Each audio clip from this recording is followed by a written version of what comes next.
Hi!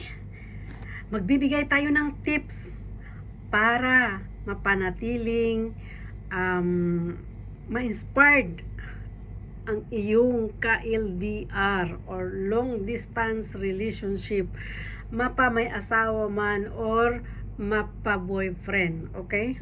So, number one, kumbaga yung ka-LDR, 'di ba? Meron tayong mga may asawa, mag-asawa na yung asawa ay nasa abroad, yung o di kaya yung boyfriend nasa abroad, yung ganun, long distance relationship, okay?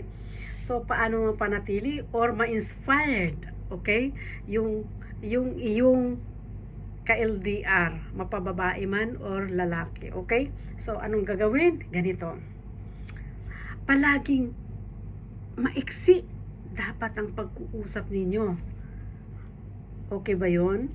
Maiksi para the next day maiisip ka niya, or sa tuwing bago siya matulog matapos ang pag-uusap ninyo talagang naiisip ka pa rin niya. Okay? So number 2 ay hindi, papaliwanag ko pa rin para ma-love niyo, makita niyo yung love ng isa't isa kahit na malayo kayo. Kumbaga, doon yung mapipil kahit malayo kayo sa isa't isa, pero sweet pa rin kayo. Okay? Doon kasi nag-uumpisa yung sweetness. So, ayan. So, number 2. Ito. Huwag mong hayaan na ang babae magparamdam kagaya ko.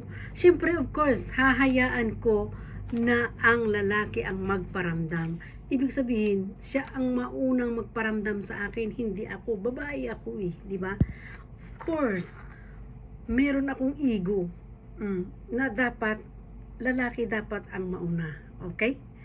Para lagi siyang sa tuwing nag siya, tuwing pagising niya, lalo niyang gagawin na, ay, kailangan, may isip niya na, ay, ganito, tawagan ko siya, ganyan. Hindi yung babae. Kasi iba yun. Dapat, lalaki, of course. Diba? So, number 3, para lalo kang mahalin, ma-inspired sa'yo yung iyong ka-LDR na lalaki, ang gagawin mo, wag kang aasa sa kanya. Don't depend to him. Okay? Bakit ayaw mong gawing wag kang hingi sa kanya? Gawin mo yung busy ka sa sarili mo, ganun. Diba? Wag ka laging magparamdam na parang sa kanya ka lang nakadepende. O, diba? Dapat ganun, hindi ganun. Hayaan mo siya. Okay? Huwag mo siyang isturbuhin, mamaya busy siya. O, diba? Kaya huwag kang aasa sa kanya na ikaw, padalhan ka, o di kaya tatawagan ka hayaan mo siyang tumawag sa'yo. Yun nga, para malaman mo yung love. Ma-inspired siya. Hayaan mo siya, okay? Hayaan mong wag masyadong makulit sa kanya. Wag, okay? Mas lalo siyang ma-inspired sa'yo kung hindi talaga ikaw nakadepende sa kanya.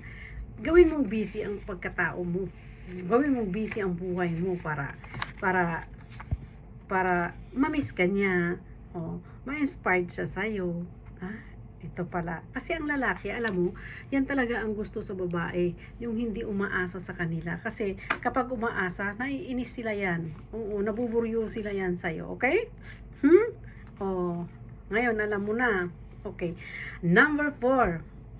Always show to him that you love him. Okay? Yung sinasabi. I-show mo sa kanila na mahal mo sila. Okay, yun lang. Sino ba naman yung asawa na to ganyan, always kiss, hug, I miss you.